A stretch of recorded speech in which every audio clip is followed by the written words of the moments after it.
Hi guys, it's Reagan and welcome back to another video. Today's video I'm very excited about because I'm going to be chatting through just some of my favorite books of all time. Obviously, I've been on the internet for a while and I've read a lot of books, and I feel like because of that, it's easy for some of my favorite books to not really get a lot of love or highlighting on my channel. So today's video, I thought I would just highlight 7 5-star reads that I definitely think you need to read, and these are across some of my favorite genres, but also a broad mix of genres too. Without further ado, let's go ahead and dive right in. I would also say this is a mix between some of my most beloved authors right now and just some books that I feel like I really loved and simply have not talked about enough. The first book just feels like a requirement. I feel like I'm a spokesperson for this author and for this series at this point on my channel, and if I could just reach one new person with this video and convince them to check out this series, I feel like I've had a great day. And this series I'm of course talking about is The Realm of the Elderlings by Robin Hobb. The Realm of the Elderlings is definitely a bit of an undertaking. It is 16 books and also has 5 distinct series throughout its entire run, but it is also, simply put, my favorite fantasy series of all time. If you love characters, agonizing emotional arcs, books that take place over a long course of time, characters that you will fall in love with, really intriguing plot lines that are perfectly paced, Robin Hobb is for you. She, for me, is like the master of character work within fantasy. You will feel so committed, agonized, on the edge of your seat for every single thing that kind of happens over the course of this series, and there's a lot to be on the edge of your seat about. Combining that with traditional fantasy world building, magical creatures, seafaring adventures and tales, revenge quests, magical schooling, and magical storylines, there's truly so much to see and explore over the course of the Realm of the Elderlings. That being said, though, the very first trilogy is the Farseer Trilogy. The Farseer Trilogy, we're introduced to our main character Fitz as a young boy as he just arrives at the castle keep as the bastard son of a ruler here, and we see him become entrenched, if he likes it or not, in various political schemes happening within the castle itself. He's raised within the stables, he's taught to also be an assassin, he's also schooled in magic. We watch Fitz not only grow up, but also grapple with the reality of having to choose the kingdom over his own needs and desires. This trilogy is full of quests, longing, magic, betrayal, castle keep politics. It's absolutely riveting and also launches, again, one of the best fantasy series of all time. I love Fitz, I love his ruminating. He's one of my favorite characters I've ever read about, and I feel deeply connected to him as a character, and this is a series I see myself coming back to over and over and over again. The next book I want to highlight is Thornhedge by T. Kingfisher. T. Kingfisher is a super popular author and one of my personal favorite authors of all time, but this book is kind of one of her shorter novella releases, and I feel like it's really easy to sort of skip it or overlook it, but honestly, I would say this is one of my favorite T. Kingfisher releases to date. It's clever, magical, interesting, dark, but still a little bit cozy, which I feel like is like her brand in itself, but this is her sort of reimagining of the tale of Sleeping Beauty. It's very fey, it's very strange, and we're following our main character Toadling, and she's basically been keeping watch over this area of the forest for a very long time, basically keeping humans out of this keep where a young maiden sleeps, but she is no young maiden in reality, but actually a monster. But obviously, the tale of this young, beautiful sleeping maiden has begun to sort of reach out into society at large, and more knights are showing up, and she's trying to figure out what to do. And one day she stumbles upon a young knight in the forest trying to do just that, and they begin to strike up a conversation around a fire, and they begin to get to know each other. From there, we learn more about Toadling's past, her fae connection, and also what in the world happened with this monster sleeping within this tower. We also begin to see a relationship begin to form. It really captures that spirit of like a dark, grim fairy tale. It has all of the strangeness you would want within a fae-centered story, the bizarreness, the whimsy, the sort of trickster nature of the whole thing, but it also has a very lovely relationship at the core of this. Friendship, second chances, romance, family are all a part of this narrative tale and story, and T. Kingfisher accomplishes a lot in not a lot of space. I feel like this book absolutely captivated me. I could not put it down, and just honestly really surprised me with how much, one, I loved it, and two, how much of an impact it was able to have with only being about 150 pages. Definitely gave it 5 out of 5 stars, and again, it's one of my favorite T. Kingfisher books to date. I would put this up there with Nettle and Bone. Another book that's on the shorter end that I feel packs quite the punch is This Is How You Lose the Time War. This is a sci-fi end-of-the-world-esque novel that's also a sapphic love story told through letters. It's such a strange combination of things, but it works so well, creating this beautiful, completely unexpected like narrative element that just like hooked me again from page one. This story follows our two main characters, Red and Blue, and they are on opposite sides of this never-ending time war that takes place across the galaxy, across like so many different worlds, and these two characters are constantly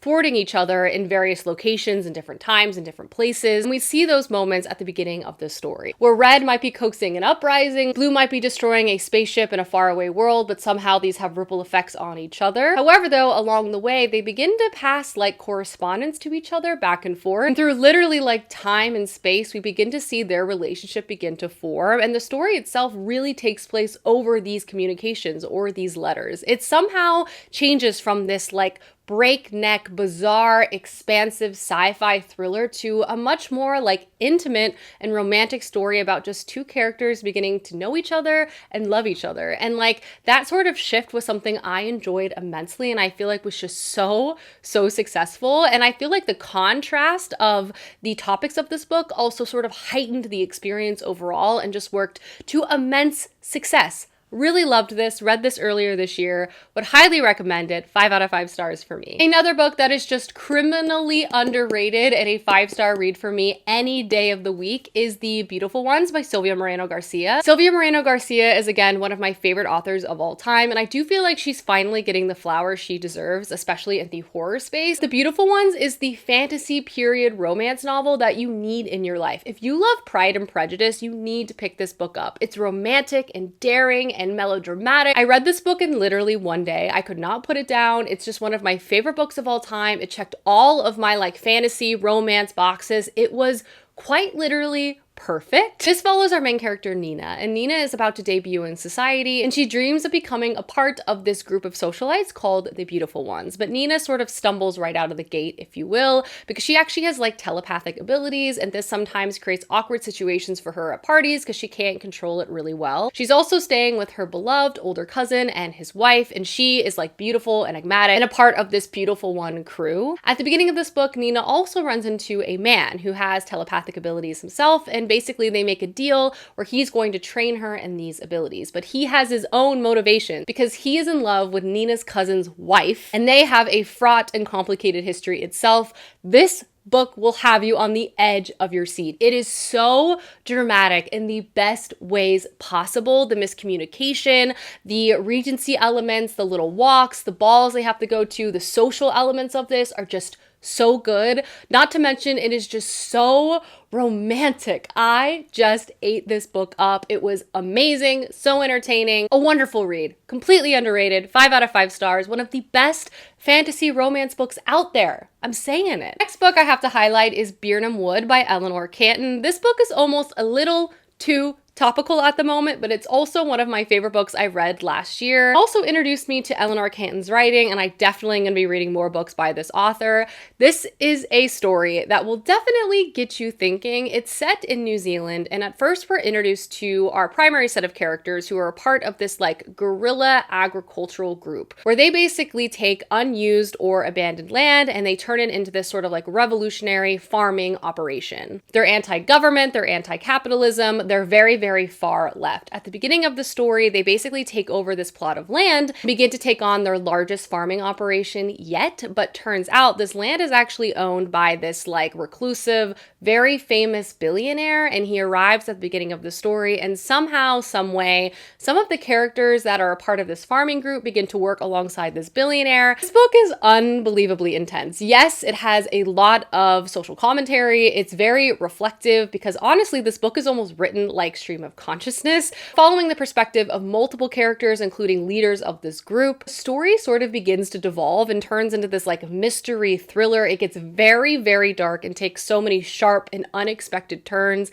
It will absolutely like boggle your mind, definitely get you thinking. This is one of my IRL book club reads, and we had so much to discuss in regards to this book because like not only from just like character point of views, commentary, like obvious statements that the author was making that were very complex and nuanced, which I really appreciated, but just like the plot itself is absolutely bonkers. Like there's so much to enjoy within this story, so much to unpack, so much to experience. It's just like conceptually a crazy idea, and the author really pulls it off, and the writing style is incredible. It might not be for everyone because, again, it sort of reads like stream of consciousness, so we're just kind of moving from one character's thoughts to another. It paints this reality of a lot of flawed characters making lots of very interesting decisions, some shocking, some surprising, some confusing, and you sort of begin to see the reality that the author is beginning to paint within this. It is so good. The next book I'm going to recommend is actually a series of novellas mostly, and that is the Murderbot Diaries by Martha Wells. I am currently in the midst of reading my 6th installment within this series and world, and I just have to say, I love it immensely. It's also going to be adapted by Apple TV soon-ish, and I feel like it's one perfect for a television show, but I also hear the audiobooks are incredible, and all that is because our main character Murderbot is both so relatable, hilarious, and the author combines that with a super dark and compelling sci-fi plotline. You will not be able to put it down. Also, because most of the books are novellas, they're quite short, so the series reads super fast. The author really streamlines her plots and pacing to a very effective degree, making all of these books like quick reads, really impactful reads, hilarious and relatable reads, and I'm actually currently reading the full-length novel too. Even when the story and setting is lengthened to fit a full-length novel, it is still fantastic. The series starts with the first book, which is All Systems Red, and in it we're introduced to our main character, Murderbot. Murderbot's job at the beginning of the story is to be this protection robot on behalf of this evil corporation, where humans basically buy protection to go on these various planets to try to find various resources and materials. It's incredibly dangerous for humans, which is why Murderbot is there to protect them and also protect the corporation's interests. Thing is though, at the beginning of the book, we also quickly learn that Murderbot has hacked its own mainframe, and it's no longer under the rule and jurisdiction of this corporation, but it's trying to hide the fact that it's now operating under its own interests, because if it's found out, it could be reset and it would lose its ability to basically control its own life. Murderbot, you also realize quite quickly, is depressed. All it wants to do is hang out by itself, watch its favorite shows, watch its favorite media, and basically ignore life and especially ignore humans, but unfortunately it's still required to do its job so it can continue to live as it wants. However, though, at the beginning of book 1, a variety of things quickly and very suddenly go wrong, not only highlighting the evilness of this corporation, also sets Murderbot on kind of a journey to, one, try to understand its past, but also begin to carve out a life for itself. We see Murderbot over the course of this series travel to all different types of locations, take on various jobs and situations, make friends begrudgingly, make enemies, and protect the ones it cares about most. But all in all, it's a personal journey that leans kind of cozy and hilarious, with Murderbot being our narrator. But again, there's this large sci-fi conspiracy that kicks off in book 1 that carries us through the entire series so far. That's absolutely so interesting. That plotline is always there simmering in the background, and it spikes in different times and places, but sometimes it's literally adventure of the week, what is Murderbot about to do? And that is also a blast too. Martha Wells expertly combines really endearing character work with a fantastic sci-fi plotline you will not be able to put down. These books are short, sweet, and fantastic. Again, I can't wait for the TV show. I hear the audiobooks are amazing, and I personally am almost caught up, which I am very sad about. And the last 5-star read I'm going to feature is going to be Joe Abercrombie. This year was kind of my Joe Abercrombie year, and I've always really enjoyed his series, particularly the First Law Trilogy, which has made some of my top lists of the year. But this year, I finally got to the standalone novels, which exist within the First Law Trilogy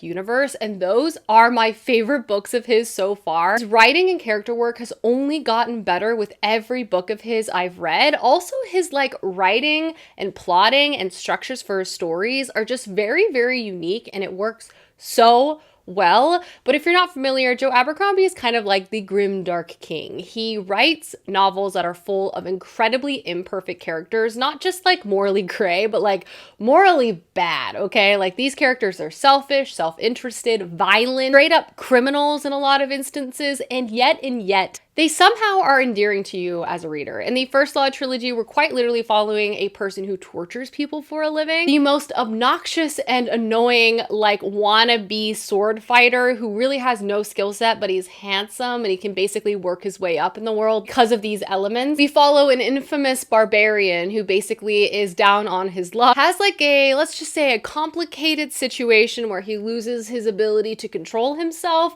This series is so violent and it's very character focused, but slowly you also begin to see the larger structure of the plot line unfold as well. But I feel like because Joe Abercrombie spends so much time making these characters, you just become really committed and invested within the world. And also because his characters are so, let's just say, morally ambiguous, it's very, very hard to anticipate how they're going to act within the story, both good and bad. First Law trilogy was excellent, but again, his standalone novels were truly some of my favorite books I read this year. Red Country was like a wild, wild west quest-centered story that was amazing, but my favorite is probably The Heroes, which is literally a book that centers around one battle, but we weave between perspectives of so many different characters on each side of this conflict. It was just expertly done. His combat is so well written, it's gruesome, violent, and bloody, but it's also so introspective and gives you a lot to think about too. Like, there's a lot of moral questions and things like that that are chewed over the course of his series,